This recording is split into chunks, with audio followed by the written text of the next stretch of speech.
Hello friends, आज हम इस वीडियो में BPSC TRE question bank series का सेट 9 देखेंगे, जिसमें महत्वपूर्ण 20 प्रश्नों को सॉल्व करेंगे। इससे पहले ऑलरेडी हमने 8 सेट करा रखा है। इन सभी वीडियो का लिंक डिस्क्रिप्शन में दिया हुआ है या फिर आप प्ले लिस्ट में जाके देख सकते हैं। साथ ही साथ अगर इन सभी का PDF फाइल चाहिए तो हमारा टेलीग्राम चैनल ज्वाइन कर सकते हैं। टेलीग्राम चैनल का लिंक डिस्क्रिप्शन में दिया हुआ है। ठीक है, तो चलिए फिर शुरू करते हैं और देखते हैं आज का पहला सवाल। शुरू करने से पहले थोड़ा सा मैं डिस्कस करना चाहता हूँ। किसी स्टूडेंट ने पिछला वीडियो में कमेंट किया था कि ये सब क्वेश्चन तो था ही नहीं। ठीक है, तो मैं उनसे यही कहना चाहता हूँ कि एक बार वेरीफाई कर लें फिर कमेंट करें। ठीक है कि नहीं, कोई भी जो भी आप लोग कमेंट करते हैं तो उनसे मेरा रिक्वेस्ट रहेगा कि अगर कमेंट कर रहे हैं तो कमेंट करने से पहले बार वेरीफाई हो लें कि क्या सच में ये क्वेश्चन थे या नहीं थे। मैं गारंटी के साथ कह सकता हूँ कि जो मैं क्वेश्चन दे रहा हूँ वो बीपीएससी टीआरई में किसी न किसी से हमें पूछे गए हैं। और जिस दिन को ये प्रूफ कर देगा कि ये क्वेश्चन नहीं पूछे गए तो मैं उस दिन यूट्यूब चैनल छोड़ दूँगा, ईमानदारी से। ठीक है, मैं आप लोग से ये पूछना चाहता हूँ, आप लोग कमेंट करके बताइएगा कि जब एग्ज़ाम देकर के आप बाहर निकलते हैं तो 40 क्वेश्चन में से आपको कितने क्वेश्चन याद रहते हैं? 40 में से ईमानदारी से बताइएगा ये कमेंट करके कि हाँ सर मुझे 5, 10 या 40 को 40 ही याद रहता है। ईमानदारी से आप लोग कहेंगे ना तो 5 से 10 क्वेश्चन बताने में हालत ख़राब हो जाती है कि हाँ कौन कौन क्वेश्चन पूछे गए थे, इतना प्रेशर होता है। और सोचिए टीआरई 1 में जो क्वेश्चन पूछे गए थे और आज के दिन में कोई कमेंट करके बता रहे सर ये सब क्वेश्चन तो था ही नहीं, मतलब ये कोई क्वेश्चन नहीं था। आप समझ सकते हैं।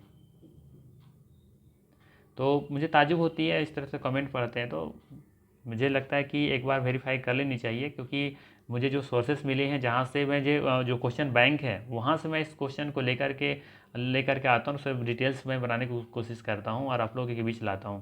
पहले वेरीफाई मैं एक नहीं 2, 4, 5, 10 बार वेरीफाई होता हूँ कि हाँ ये सब कुछ सही है गलत है। और फिर भी मैं इंसान है, गलत कुछ हो सकता है, लेकिन कोई ये कमेंट करके कह रहे हैं कि नहीं ये क्वेश्चन था ही नहीं, तो मुझे तो ताज्जुब होती है। तो अगर आप लोग को भी ऐसा लगता है कि क्या सच में सब क्वेश्चन नहीं पूछे गए थे तो कमेंट करके जरूर बताइएगा। और अगर आप लोग ये बीपीएससी टीआरई 1 जो क्लास 9 to 10 का जो हुआ था, इतिहास किन्हीं का सब्जेक्ट रहा होगा, तो किन्हीं को याद होगा तो बताइएगा कि सब क्वेश्चन था या नहीं था।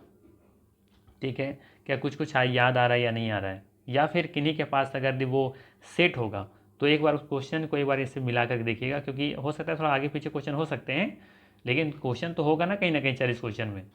ठीक है, तो मुझे रिक्वेस्ट रहेगा उन बच्चों से, उन स्टूडेंट से जिनके पास सेट होगा, तो एक बार मैच करके बताइएगा कि कितने क्वेश्चन मैच हुए आपके सेट से। ठीक है, तो चलिए फिर शुरू करते हैं और अफवाहों में ना पड़ें।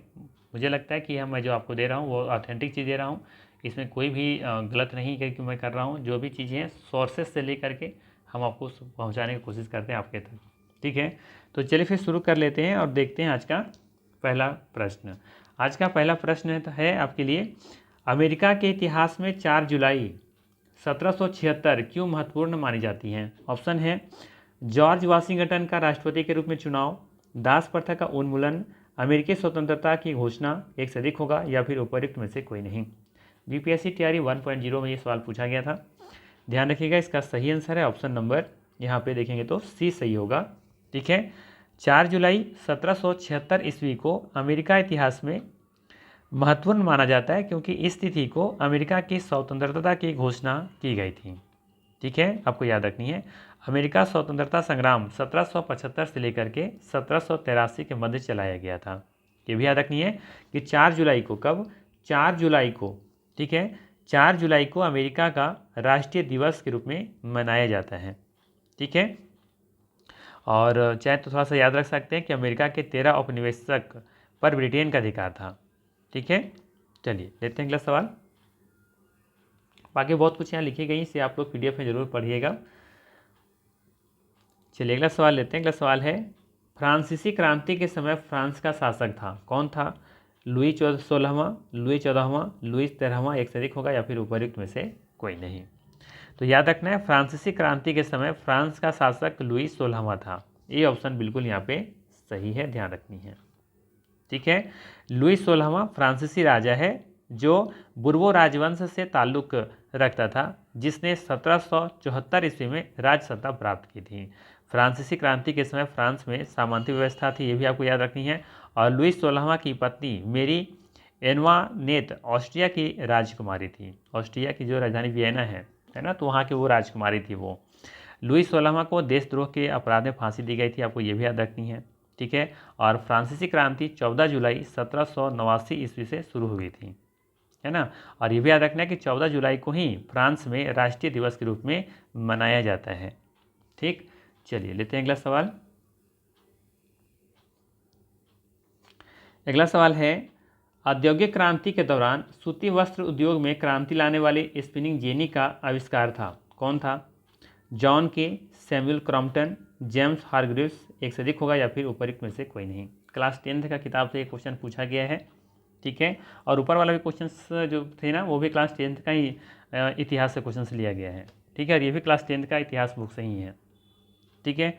तो ध्यान रखना है, औद्योगिक क्रांति के दौरान सूती वस्त्र उद्योग में क्रांति लाने वाली स्पिनिंग जेनी का आविष्कार जेम्स हारग्रीव्स ने किया था, ठीक है। क्लास 8 का बुक और क्लास 10th का बुक में दोनों का आंसर थोड़ा सा आपको डिफरेंस देखने को मिल सकता है, ठीक है। तो ये ध्यान रखिएगा थोड़ा सा, क्योंकि क्लास 10th का बुक में कुछ दिया हुआ है, क्लास 8 का बुक में इसका आंसर कुछ और दे रखा है, ठीक है। फिलहाल इसका सही आंसर यहाँ पे जेम्स हारग्रीव्स होगा, ठीक है। ये भी याद रखना है कि जेम्स हारग्रीव्स ने लगभग 1765 ईस्वी में स्पिनिंग जेनी का आविष्कार किया था, जिसे सूती तेजी से काता जा सकता था, ये आपको याद रखनी है, ठीक है। चलिए लेते हैं अगला सवाल। अगला सवाल है, 1831 में यंग इटली मूवमेंट, जिसका उद्देश्य था गणतंत्र स्थापित करना, किसके द्वारा प्रारंभ हुआ था? ये Count Cavour, Giuseppe Garibaldi, Victor Emmanuel, एक से अधिक होगा या फिर उपयुक्त में से कोई नहीं। तो याद रखना है यहाँ पर 1831 में यंग इटली मूवमेंट, जिसका उद्देश्य था गणतंत्र स्थापित करना, इसका प्रारंभ करने वाला व्यक्ति था जोसेफ मेजनी। कौन थे? जोसेफ मेजनी थे, ठीक है। तो यहाँ पर कोई भी ऑप्शन नहीं दिया गया है, अर्थात इसका सही आंसर है ई ऑप्शन, उपयुक्त में से कोई नहीं, ठीक है। याद रखना है, यंग इटली मूवमेंट चलाया कौन था? जोसेफ मेजनी, ठीक है, जिसका उद्देश्य था गणतंत्र स्थापित करना। चलिए अगला सवाल लेते हैं। अगला सवाल पूछा गया था, जर्मनी के एकीकरण का वास्तुकार कौन था जो रक्त और एवं लौह नीति पर विश्वास करता था? ऑप्शन है टैलीरेंड, ऑटो वॉन बिस्मार्क, मेटरनिक, एक से अधिक होगा या फिर उपयुक्त में से कोई नहीं। सही आंसर इसका है option number B, Otto von Bismarck, ठीक है। ध्यान रखिएगा, जर्मनी के एकीकरण का वास्तुकार ऑटो वॉन बिस्मार्क को कहा जाता है, जो रक्त एवं लौह नीति पर विश्वास रखता था। ये बिस्मार्क कौन था? तो याद रखना है, बिस्मार्क पर्सा के शासक थे ना, विलियम प्रथम, उनका प्रधानमंत्री था ये बिस्मार्क, ठीक है। जर्मनी का सबसे शक्तिशाली राज्य कौन सा था? पर्सा था, ये भी आपको याद रखनी है। ये भी याद रखिएगा, बिस्मार्क के रक्त और लौह की नीति के अभिप्राय था युद्ध, ठीक है। चलिए अगला सवाल लेते हैं। अगला सवाल पूछा गया था, द्वितीय विश्व युद्ध में नवंबर 1941 में अमेरिका के प्रवेश का मुख्य कारण क्या था? ऑप्शन है पोलैंड पर जर्मनी का आक्रमण, स्टालिनग्राड का युद्ध, सुडेटेनलैंड पर जर्मन का कब्जा, एक से अधिक होगा या फिर उपयुक्त में से कोई नहीं। तो आपको याद रखनी है, द्वितीय विश्व युद्ध में 8 दिसंबर 1941 में अमेरिका के प्रवेश का मुख्य कारण था जापान द्वारा हवाई द्वीप स्थित पर्ल हार्बर की अमेरिकी नौसैनिक अड्डे पर जबरदस्त हमला कर ध्वस्त कर देना, ये इसका मुख्य कारण था। दिए गए ऑप्शन में कोई भी यहाँ पे सही नहीं है, सही आंसर इसका उपयुक्त में से कोई नहीं, ठीक है। ध्यान रखिएगा, द्वितीय विश्व युद्ध के समय इंग्लैंड का प्रधानमंत्री विंस्टन चर्चिल था और अमेरिका का राष्ट्रपति फ्रैंकलिन डी रूजवेल्ट था, ठीक है। और द्वितीय विश्व युद्ध वर्ष 1939 से लेकर के 1945 तक चला था, आपको याद रखनी है, ठीक है। और द्वितीय विश्व युद्ध का तत्कालिक कारण क्या था? जर्मनी का पोलैंड पर 1 सितंबर 1939 को आक्रमण करना, ठीक है। सवाल पूछा जा सकता है, द्वितीय विश्व युद्ध का तत्कालिक कारण क्या था? तो जर्मनी का पोलैंड पर आक्रमण करना, ठीक है। चलिए अगला सवाल लेते हैं। अगला सवाल है, जब मार्को पोलो ने चीन का दौरा किया था तब वहाँ का शासक कौन था? बताना है आपको, जब मार्को पोलो ने चीन का दौरा किया था तब वहाँ का शासक कौन था? Genghis Khan, Kublai Khan, Hulagu Khan, एक से अधिक होगा या फिर उपयुक्त में से कोई नहीं। तो ध्यान रखिएगा, जब मार्को पोलो ने चीन का दौरा किया था तब वहाँ का शासक था कुबलई खान, ठीक है। ऑप्शन नंबर यहाँ पे बी सही होगा। ठीक है, ये भी याद रखना है। मार्क पोलो वेनिस, जो कि इटली को कहते हैं, का एक व्यापारी और एक साहसी व्यक्ति था, जिसने 1271 ईस्वी से लेकर के 1295 ईस्वी तक यूरोप से माफ़ कीजिएगा, यूरोप से एशिया की यात्रा की थी। ठीक है, और ये भी याद रख सकते हैं कि कुबलई खान जो था ना, ये चंगेज खान का पोता था। ठीक है, चलिए अगला सवाल लेते हैं। अगला सवाल है, संयुक्त राज्य अमेरिका में पहली अंग्रेजी बस्ती कौन सी थी? बताना है, संयुक्त राज्य अमेरिका में पहली अंग्रेजी बस्ती कौन सी थी? ऑप्शन है जेम्सटाउन, चार्ल्सटाउन, बोस्टन, ऐसे अधिक होगा या फिर उपयुक्त में से कोई नहीं।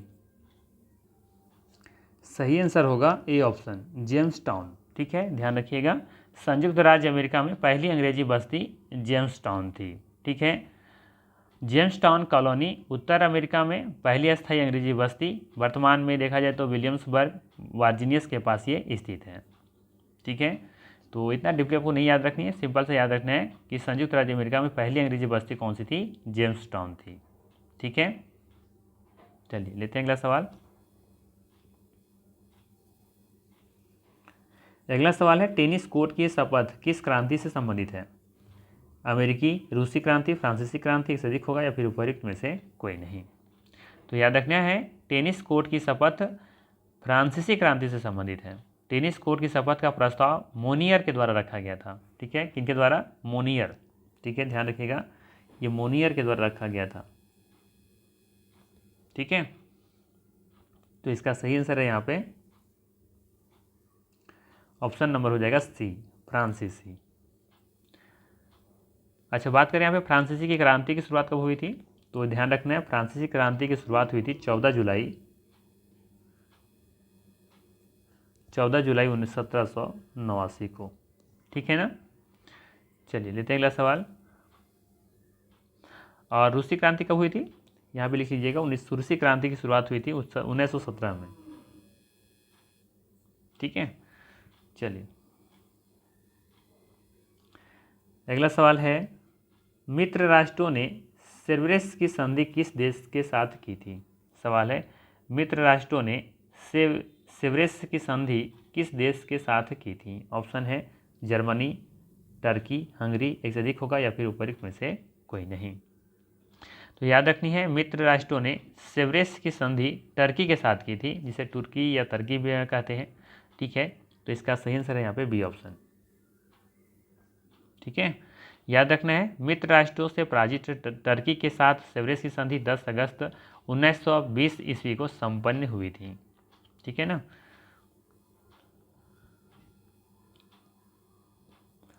चलिए अगला सवाल लेते हैं। अगला सवाल है,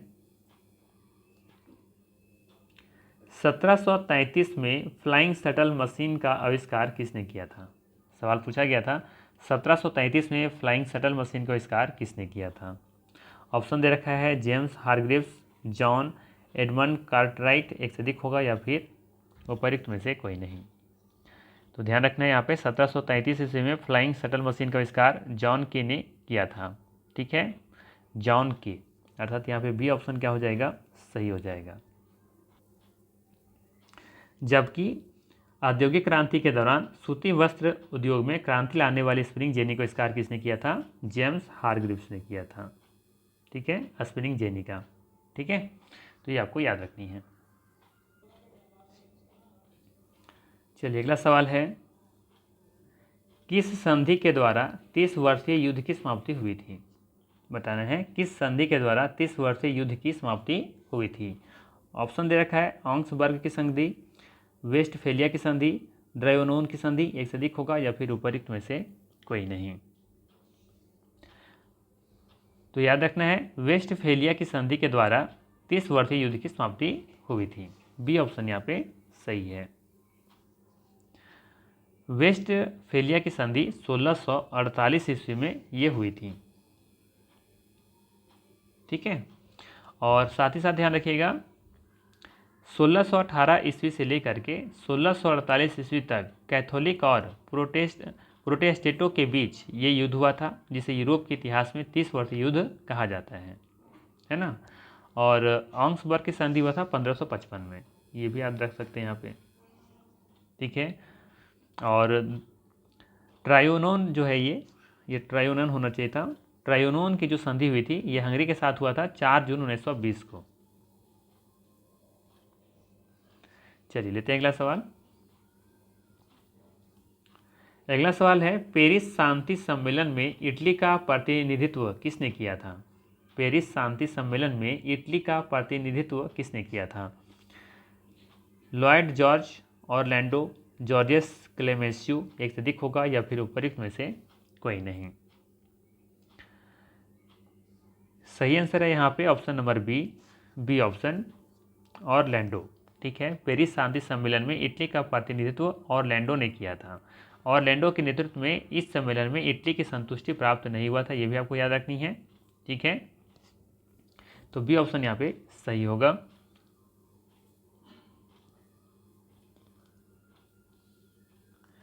अगला सवाल है, वैंकूवर जाने के लिए कामागाटामारू जहाज किराए पर किसने लिया था?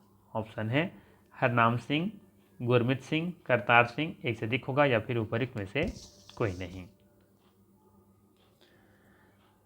तो आपको पता होगा हांगकांग में बाबा गुरुदित सिंह ने इस जहाज को किराए पर लिया था, ठीक है। हांगकांग में बाबा गुरुदित सिंह ने कामागाटामारू जहाज किराए पर लिया था। यहाँ पर कोई भी ऑप्शन यहाँ सही नहीं है।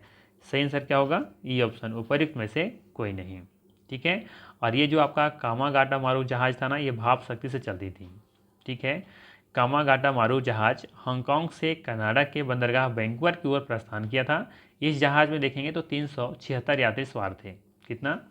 376 सवारी इस पर सवार थे, ठीक है। जिसमें देखेंगे कि 340 सिख थे, 24 मुसलमान थे और 12 मात्र हिंदू थे, ठीक है। आपको पता होगा कि मई 1914 में वैंकूवर के तट पर जहाज पहुंचा, लेकिन कनाडा सरकार ब्रिटेन के दबाव में आकर उतरने की अनुमति नहीं दिया था, है ना। और कामागाटामारू जहाज के बजबज जो कि कलकत्ता में है, तो वहाँ पहुँचने पर क्रुद्ध यात्रियों और पुलिस में संघर्ष हुआ, है ना, जिसमें लगभग देखेंगे 18 यात्री मारे गए थे और 25 अधिक घायल हुए थे और तथा 202 यात्रियों को जेल में डाल दिया गया था। तो ये बहुत ही दुखद घटना हुई थी, है ना। ये कामागाटामारू जहाज जो घटना है, प्रकरण हुआ था, ठीक है। तो इसके खरीदने वाले कौन थे? ध्यान रखना है, गुरुदित सिंह थे। अगला सवाल है, शोर कमेटी की स्थापना से कौन संबंधित नहीं थे? बताना है, शोर कमेटी की स्थापना से कौन संबंधित नहीं थे? ऑप्शन है हुसैन रहीम, बलवंत सिंह, भगवान सिंह, एक से अधिक होगा या फिर उपयुक्त में से कोई नहीं। तो शोर कमेटी की स्थापना के सदस्य कौन कौन थे? एक तो आपका यहाँ पे देखेंगे कि हुसैन रहीम थे, ठीक है, बलवंत सिंह थे और एक थे सोहनलाल पाठक। कौन थे? सोहनलाल पाठक थे, है ना। इसे भगवान सिंह नहीं थे। सी ऑप्शन यहाँ पे सही है, ठीक है। ध्यान रखनी है कि शोर कमेटी का गठन कनाडा में कामागाटामारू जहाज से संबंध यात्रियों के अधिकारों की लड़ाई लड़ने हेतु ये किया गया था, है ना। चलिए लेते हैं अगला सवाल। यहाँ पे भगवान सिंह के बारे में याद रख सकते हैं कि ये अमेरिका में रह रहे भारतीय भगवान सिंह, बरकतुल्ला, रामचंद्र तथा सुहन सिंह ने भी यात्रियों के समर्थन में ये आंदोलन चलाए थे। ये याद रखनी है आपको, ठीक है। चलिए अगला सवाल है कि महात्मा गांधी ने किस घटना को हिमालयी भूल कहा था? महात्मा गांधी ने किस घटना को हिमालयी भूल कहा था? ऑप्शन है जलियांवाला बाग हत्याकांड, चौरी चौरा कांड, भगत सिंह की फांसी, एक से अधिक होगा या फिर उपयुक्त में से कोई नहीं। तो आपको याद होगा महात्मा गांधी ने चौरी चौरा कांड को हिमालयी भूल कहा था, भूत नहीं भूल कहे थे, ठीक है। 5 फरवरी 1922 ईस्वी को गोरखपुर जो कि यूपी में है, उसके निकट ही देखेंगे तो चौरा चौरी हत्याकांड की घटना हुई थी वहाँ पे, है ना। तो चौरी चौरा की घटना के समय आप देखेंगे कि गांधी जी गुजरात के बरदौली में सामूहिक सत्याग्रह आंदोलन प्रारंभ करने की तैयारी कर रहे थे उस समय। चौरी चौरा कांड से क्षुब्ध होकर के गांधी जी ने फिर 12 फरवरी 1922 ईस्वी को बरदौली में हुई कांग्रेस की बैठक में असहयोग आंदोलन के स्थगित करने का निर्णय लिया था, ठीक है। तो इससे बहुत सारे जो बड़े बड़े जो लीडर थे उससे नाखुश भी थे गांधी जी से, जब यह असहयोग आंदोलन को वापस लेते हैं, है ना। तो इसका सही आंसर क्या है? Option number B. ठीक है, ये कब घटना हुआ था? 1922 में। ठीक है, जालियांवाला बाग हत्याकांड कब हुआ था? 1919 में हुआ था, है ना, 13 अप्रैल 1919 को हुआ था। ठीक है, और भगत सिंह, राजगुरु और सुखदेव को लाहौर षड्यंत्र कांड के अंतर्गत 23 मार्च 1931 को फांसी दी जाती है। ठीक है, तो ये तीनों आप यहाँ पे याद रख सकते हैं। तो यहाँ पे फिलहाल बी ऑप्शन सही होगा। अगला सवाल है, चटगांव शस्त्रागार पर हमले के दौरान कौन महिला क्रांतिकारी मारी गई थी? प्रीतिलता वाडेदार, कल्पना दत्त, शांति घोष, एक से अधिक होगा या फिर उपरोक्त में से कोई नहीं। सही आंसर है ए ऑप्शन, प्रीतिलता वाडेदार। ठीक है, चटगांव शस्त्रागार पर हमले के दौरान प्रीतिलता वाडेदार महिला क्रांतिकारी मारी गई थी। चटगांव शस्त्रागार धावे को मास्टर दा के नाम से प्रसिद्ध सूर्य सेन के नेतृत्व में ये किया गया था। 18 अप्रैल 1930 को चटगांव शस्त्रागार में ये छापा हुआ था, आपको याद रखनी है। चलिए देते हैं अगला सवाल। कल्पना दत्त के बारे में यहाँ पे याद रख सकते हैं।